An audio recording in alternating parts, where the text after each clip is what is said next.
Bienvenidos a Dulces Momentos, nuevo episodio Chirapaqueando Podcast. Hoy conversamos con Ana María Carrasco, emprendedora y experta en repostería. Ella nos compartirá su inspiradora trayectoria, los secretos detrás de sus deliciosos postres y consejos para quienes desean emprender en este dulce mundo.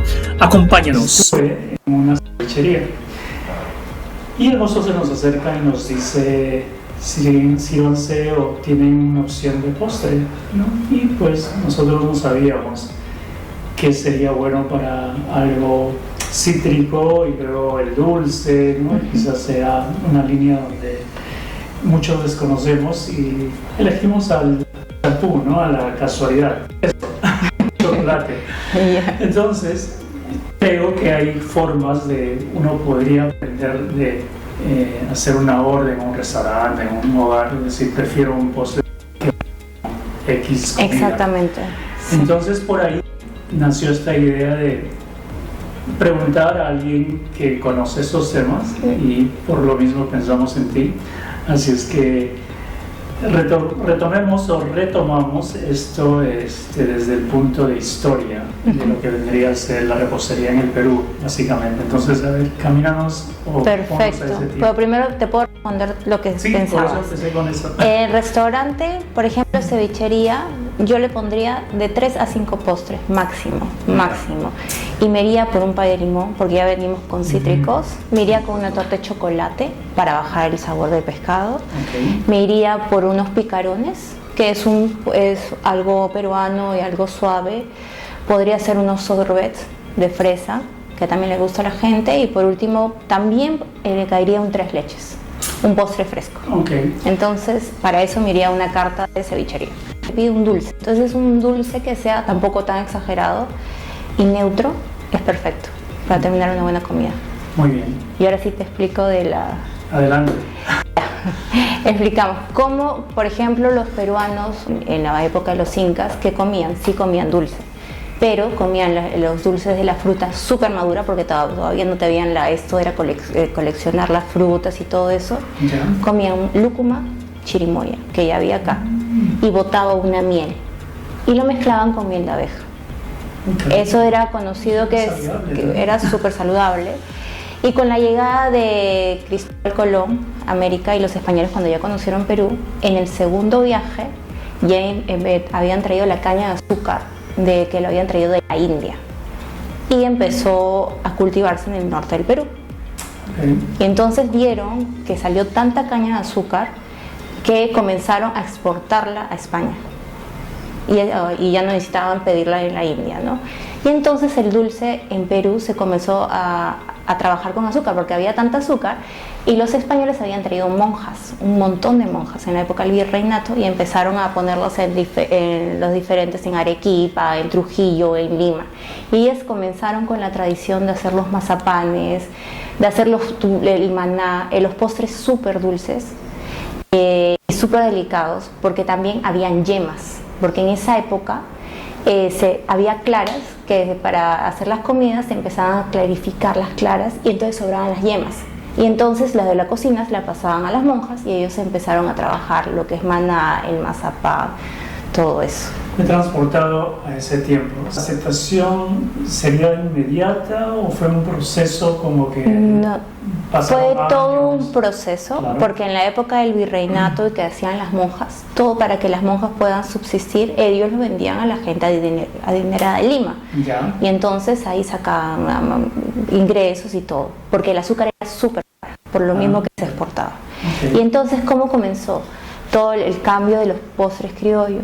Las monjas empezaron a tener esclavas indias y esclavas negras. Y entonces las esclavas negras y las esclavas indias, con los restos de las comidas, empezaron a hacer sus propios postres criollos, como el ranfañote. Que ranfañote dicen que era de la sobra de los panes, y los empezaban a cortar en cuadraditos y los freían en manteca de cerdo. Y después de eso lo mezclaban con miel de chancaca y lo comían, ¿no? Como que un postre que se podría decir de popular. Pero después, con el tiempo, se puso coco, se puso papa, se puso ron, pecanas, ya se va cambiando, ¿no? Después también ellos empezaron a hacer lo que es el maíz morado de las indígenas, ¿no? Comenzaron con el maíz morado, que le echaron el chuño, porque dicen que en la sierra ya se conocía un poco el tipo de la mazamorra, pero no se endulzaba con azúcar. Entonces siempre usaban el chuño y se empezó a mezclar con el maíz morado. Y también pusieron cosas, ¿no? Pusieron la canela, el clavo de olor y todo eso. Okay. Pero todo cambió a partir de que las monjas enseñaron a las esclavas en esa época. Todo. La costa parece que fue una influencia muy fuerte. Ahora si nos transportamos, por ejemplo, a los Andes o a la selva del Perú, hablando de nuestra región, aparte de que ellos tienen sus tradiciones, ¿habrá ahora esta aceptación universal de que el postre de acá es bien aceptado aquí, ¿no? O viceversa? Creo que todavía no hay, porque por ejemplo cuando vas a la selva no encuentras muchos postres, okay. ¿No? Hacen sus postres, por ejemplo los helados de aguaje, de cocona, sus productos, y son increíbles, ¿no? Hacen sus fusiones con sus productos. Ya. En la sierra sí veo que más se puede mezclar, porque también hay turismo, por ejemplo en Cusco. Yo tuve la oportunidad de trabajar allá y ahí aprendí todo lo que se refiere a la repostería antigua, porque en esa época la que era dueña era la de Bombonier en el restaurante, y enseñaba, ¿no?, a hacer la ponderación, que yo no tenía idea que era el postre más antiguo que tiene Perú, que se hace en fierro, que es una masa súper delgadita, con un manjar de yemas, súper antiguo, súper empalagoso, pero muy rico. Okay. Aprendí a hacer el turrón también. Ella era especialista en mezclar, ¿no? Lo combinaba con helado, por ejemplo, hacía el turrón de Doña Pepa, pero lo mezclaba con helado de anís y con un almíbar de miel de chancaca, pero con piña. Entonces hacíamos ese tipo de fusiones. Y sí siento que la sierra es más abierta con todo eso, ¿no? Okay. La costa yo creo que el norte no, creo que es más cerrado. Porque, por ejemplo, ¿no?, Trujillo es el King Kong y se queda con el King Kong sí, entonces siento que no cambian, ¿no? Lima sí son los que más cambiantes. Arequipa, creo que el queso helado, que también son muy tradicionales, no lo cambian, no lo vuelven como que helado más cremoso, se quedan como el queso helado, ¿no? Igual he estado investigando un poco de Huaraz, que me estabas diciendo dónde hacen los helados, que fue por los italianos que llegaron, ¿no? Okay.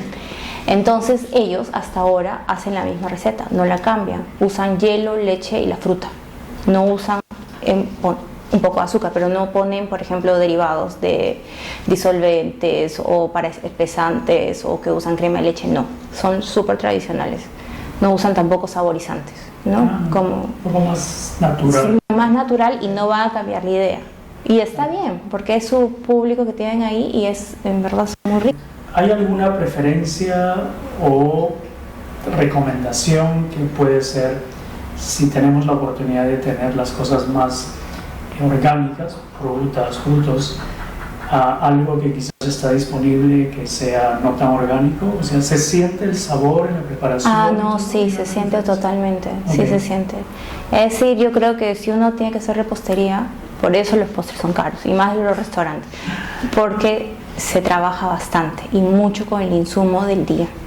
Ya. Es decir, tienen que ser perfecto el insumo, porque si no te funciona, por ejemplo, la lúcuma te llegó madura, tienes que descartarla y hacer otra, porque no puedes, porque si lo usas se te va a malograr todo el producto. Y los postres, por ejemplo, restaurantes, que son los caros, duran 2 a 3 días máximo, después todo se descarta. Por ejemplo, a veces teníamos un postre que era una pera rellena de arroz con leche con un sorbet de manzana, que la verdad que no salía mucho porque al extranjero no le llamaba la atención, y era una pera hecha a la chicha morada por 4 horas. No salía, y a veces tenía que darle de baja 10, 12 porciones, porque a los 2 días ya olía fermento. Entonces, claro, el restaurante también tiene que ver todo ese tipo de cosas, ¿no? El movimiento, y por eso creo que ahora los restaurantes han cambiado esa manera de presentar los postres, que antes eran más elaborados. Ahora siento que son postres más sencillos porque tienen mayor movimiento. No incentivan, como que no es tan comercial en muchos pueblos, provincia. ¿Eso se podría cambiar? ¿Se debe a que quizás no hay todavía la demanda del viajero, bueno, el turista que llega a los lugares típicos, Cusco, Arequipa, pero a nivel nacional, como que no es un mercado fuerte? Por ejemplo, cuando viví en la sierra, por 5 años, sí me di cuenta que la cultura no es mucho de dulces, no es mucho de dulces, pero sí son, por ejemplo, de tortas, ¿no? Es decir, les gustan los queques, la torta de chocolate, la queque de moca. Me acuerdo que había muchas panaderías artesanales que vendían, ¿no? Las tortitas pequeñas de moca, de sabores de lúcuma, todas así, les encantaba comer tortas. Pero postres así elaborados no son mucho. ¿Pudiera ser falta de conocimiento, de preparación? Sí, creo que todavía falta de conocimiento, o creo que todavía tienen la idea de que antes la torta se comía en cumpleaños, entonces ahora es más disponible y es accesible, entonces, me gusta lo que he comido de niño, lo como ahora, una torta, ¿no? Y también como que su visión todavía es un poquito cerrada, no creo que todavía sean de ir a un restaurante y sepan que comer ese postre es increíble, pero muchas personas sí saben, porque muchos son los encargados de distribuir en los mercados a los restaurantes y saben de los insumos que dan. Tradición, se hace, la mayoría, al menos en el pueblo de San Marcos, realizaba un bizcochuelo. El proceso era de batir el huevo, la chicha de jora, y le daba un toque a esa chicha de jora que no era tan fermentada, tenía que tener 2 o 3 días, pero le daba un toque de sabor al pan, o sea, al bizcochuelo, que no era ni tan seco ni tan dulce, o sea, punto medio perfecto. Y pues al menos para mí era uno de los queque favoritos. Era alto. Alto y esponjoso. ¿Por qué? Por la chicha de jora, es un fermento. Cuando hacemos, por ejemplo, torta de chocolate, siempre tenemos que usar un agente que corte la leche. Puede ser vinagre, puede ser limón. La chicha de jora es una agente. Correcto. Y esos secretos, bueno, las abuelas se lo aprendieron sobre claro. los ancestros, ¿no? Y funcionaba bien, ¿no? Y todos sabían cómo se preparaba. Y ese es algo bonito que no se debería de perder. Exacto. Eso lamentablemente a veces se pierden muchas cosas, como postres de antaño que se pierden, que antes se hacían con camote o con yuca. El panfañote también estaba leyendo que es un postre que ya no lo hacen, que es con harina de maíz, es un postre fácil. Mucha variedad. Y aquí en Perú somos creativos para todo, ¿no? Y yo creo que cada región que comentábamos tiene sus orígenes y saben cómo preparar y tantas cosas. Hay cosas que ahora quizás que somos tan universales con el internet y la gente comparte los ingredientes, las recetas, y claro, y si nos falta algo que no tenemos por este lado del mundo, imaginariamente creo que le ponemos algo más y pensamos a ver cómo queda. Exactamente, es experimentar también, porque uno tiene que aprender, porque no todos los insumos los vamos a tener en el país. Igual siempre hay que tener cuidado con las recetas que te dan en internet, porque no son exactas. Eso sí. Lo bueno que ahora está creciendo el turismo, en la selva están creciendo ese tipo de como yates, que eso, en vacaciones, que ya más o menos ahí debe haber una buena variedad de productos.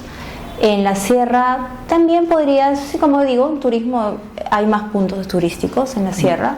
En la costa, yo en el norte, no sé si has visto en el norte o en Máncora algo, tampoco no hay como que digas una variedad de postres, son helados nada más, no es como que no hay.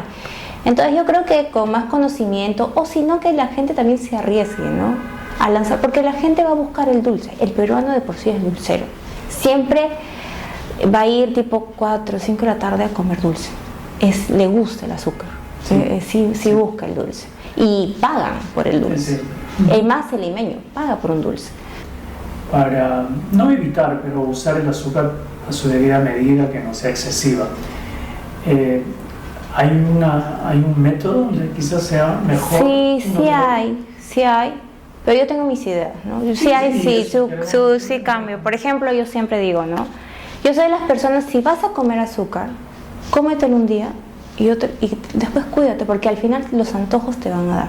Sí hay postres dietéticos, pero la cosa que pensemos así, el que es diabético no solo es diabético, sufre de otra cosa más, hipertensión, puede tener colesterol alto, tiene algo más. Entonces si tú te dedicas a un postre, que yo le pongo stevia, pero igual voy a usar harina, voy a usar otros insumos que de repente esos insumos le van a hacer mal. Entonces hay que pensar en general. Entonces yo digo, si estás medicado y todo, y una vez al mes que te comas un postre, no te va a hacer nada. Eso es como que tú ya tienes que llevar tu dieta ahí, ¿no? Claro. Y no siempre el responsable va a ser pues, el postre, siempre dicen los efectos del alcohol, qué sé yo. Claro, igual ya uno tiene que comida. saber que cuidarse y todo. Yo digo, una vez, de vez en cuando no te va a hacer nada, porque cuando entras en esa ansiedad, ahí va a ser, porque igual te hago un postre light, te lo vas a comer todo, va a tener las mismas calorías que te hayas comido un pedacito de postre que te va a empalagar en un pedazo, Es cierto. ¿no? Porque el postre light no es tan dulce como un postre normal, ¿no? Sí, amistades, conocidos, estaba hablando de estos temas de frutas y los beneficios, por ejemplo, del aguaimanto. Exactamente. Que ahora algunos lugares te ofrece algún refresco de aguaimanto. Creo que una vez me han dicho también torta de aguaimanto. No, y sí, se tiene puede muy hacer. buenos beneficios. No, sí, el aguaimanto es súper vitamina C. Por ejemplo, el aguaimanto no es peruano. No es de aquí. No es de aquí, viene de Europa. Y lo sé por mi cuñado. Yo pensaba que era peruano y todo. No, Y aquí crece silvestremente, ahora Sí. que lo han tecnificado, Ajá. es otra cosa. Bueno, alguien lo dejó por ahí. Y lo dejó y vino acá. Pero yo también pensé que era... Sí. Y no, y cuando estuve en Italia trabajaba y decía esto. Y también. Y son muy buenos los Sí, beneficios. son los súper. Por ejemplo, las frambuesas súper también, el blueberry también. Blueberry, claro. También. Es decir, el aguaimanto. La vez pasada leía del mango, que es súper, que para la digestión y todo. Son cosas que uno va enterándose. Sí, interesante. Bueno, para cerrar nuestro tema, a ver, ¿cuál sería tu visión, tu opinión de qué nos espera aquí en nuestra región con el crecimiento del turismo? Bueno, muchos ahora pues se especializan o se tecnifican estudiando estas cosas, ¿no? De cocina y repostería y todo lo que es relacionado con gastronomía. ¿Cómo es un futuro inmediato? O sea, Espero, por ahora, si se han dado cuenta ahorita todo lo de la moda acá, los cafés, todo es tipo francés. Hemos cambiado un poco tipo francés, ¿no? Como que todos están con esa onda francesa, que es buena, que no voy a negar, pero no está implementando muchos productos que podrían usar un manjar de lúcuma, un manjar de chirimoyo, un manjar de saúco, cosas que se podría mezclar, ¿no? Que hay algunos que sí lo hacen, pero debería usarse más. Ojalá que los chicos cambien un poquito el chip de eso y que también puedan implementar, porque al final también da trabajo, ¿no? A las comunidades. eso. Sí. Hay un movimiento, se podría exportar, se podría hacer tantas cosas, ¿no? Y conocer, porque se está perdiendo muchas cosas de verdad de nuestra parte antigua, ¿no? No somos como una pastelería francesa que nunca van a cambiar los sitios, nunca se va a perder y siempre es igual, igual que la pastelería italiana, no se cambia, es tal cual. Ellos no hacen fusiones, no pueden, es pecado para ellos. Es como que son así, ¿no? Y está bien. Nosotros sí somos más cambiantes. En restaurantes podemos encontrar cosas deliciosas, todo, pero creo que deberían encontrarse más en lugares, ¿no? Más en cafés. O por ejemplo, esas heladerías tipo de Huaraz que son súper sanas. ¿Por qué no podría abrirse una acá? Claro. ¿No? Es decir, es visión. Sí, sí, tal cual. Creo que adaptamos mucho a lo que también se vende en el mundo, ¿no? Exactamente. Por ejemplo, creo esto, el mercadeo americano, europeo, incluso ahora pues el asiático, que está pegando bastante, ¿no? No, Se exactamente. ve- Claro, abren todas esas cosas en vez de eso. Por ejemplo, eso te voy a es, contar sí. una experiencia. Hace 2022 yo llevé un curso en la Católica de que hablaban sobre lo que está de moda. Vi los chicos que saben de que abrieron restaurantes como la Quinta San Ramón, todo ese proyecto que son como locales pequeños, ¿no? ¿Ya? Y nos mandaron a hacer un proyecto. Y yo con mi grupo hicimos un proyecto porque siempre tengo pensado que me encantaría una cafetería, pero hagamos, todos acá hacen como que con los panes franceses, italianos. ¿Por qué no lo hacemos con los panes tradicionales? Claro. ¿No? Con el de chapla, con el pan de que se hace en Huaraz, o el que se hace en Cusco, con el jamón, con un queso andino, con un jamón de pierna de Huaraz. Algo así fue nuestra visión de restaurante. Con los postres también tradicionales, todo, y me dijeron que no iba, que no era viable, ¿no? Y el que fue viable fue como su producto que ellos vendían, pues prácticamente, que es algo como un fast food, ¿no? Claro. De ramen, me acuerdo. Pero ahora que pasan los años me doy cuenta, porque ahora que veo, que ya esa onda, esa moda, ya no funciona tanto. Entonces a veces nos adaptamos a moda que de repente no van a continuar. Y por eso tenemos miedo de hacer algo nuevo, ¿no? Sí. Porque yo digo, ¿cuántas personas en Lima, cuántos son provincianos? ¿Cuántos quisieran ir a una cafetería a comerse su pan chapla con el queso, el jamón andino derretido? Riquísimo, ¿no? O a todo lo que has dicho, yo tengo una pequeña filosofía y esto después pongo un ejemplo. Creo que esperamos que alguien de afuera venga y nos diga, oye, yo estuve en el interior y he probado tal cosa que es una delicia. Y ese tal tío pone un negocio de esa cosa y le va muy bien. Y le va muy bien. Y nosotros digo, ¿por qué no lo pensamos? Pero si estaba aquí. Estaba aquí, en serio estaba aquí. Yo digo, acá hay una competencia de heladerías muy ricas, de helados, es tipo, que es verdad, hacer helados es súper caro. Es caro. Sí, debe ser. Pero yo digo, si abren una heladería tipo de que hay allá en Huaraz, sí funcionaría y habría mercado y se podría hacer. No, obvio que los costos van a subir acá, pero el peruano paga. Y si es algo bueno, sí paga. Y estamos además en un nivel de economía donde ya parece que hemos pasado a la siguiente etapa, un poco más de estabilidad. Patio, en Canadá, dando vueltas en moto, yo cero de estos lugares de quién vende mejor postre. Una casualidad de una cafetería, entro allá y pues me ven con la moto, me preguntan de dónde vienes, de dónde eres, y les doy mis datos y me dicen, de Perú. Hace poco estuvimos en Perú. Una señora canadiense casada con un peruano y la señora, bueno, de novia, vino aquí al Perú. Han estado paseando, han visto estas maravillas de frutas, cosas fuera de Lima, ¿no? Estamos hablando de provincia. Y ella dice, esto es muy rico, muy delicioso. Se han llevado los productos a Canadá y es lo que venden en su cafetería. ¡Ay, qué lindo! Entonces, yo imagínate encontrar un producto de Ancash o de Arequipa. ¡Ay, qué lindo!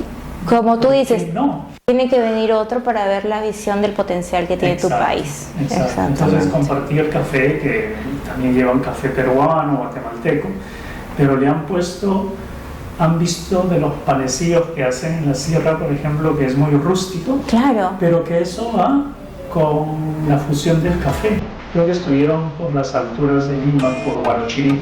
Aquí encontraron un horno, algo que les ofreció, les dijo, este es un pan de aquí. ¡Ay, qué genial! Y se han llevado ese estilo, pues, ¿no? Es genial, me parece súper, en serio que sí.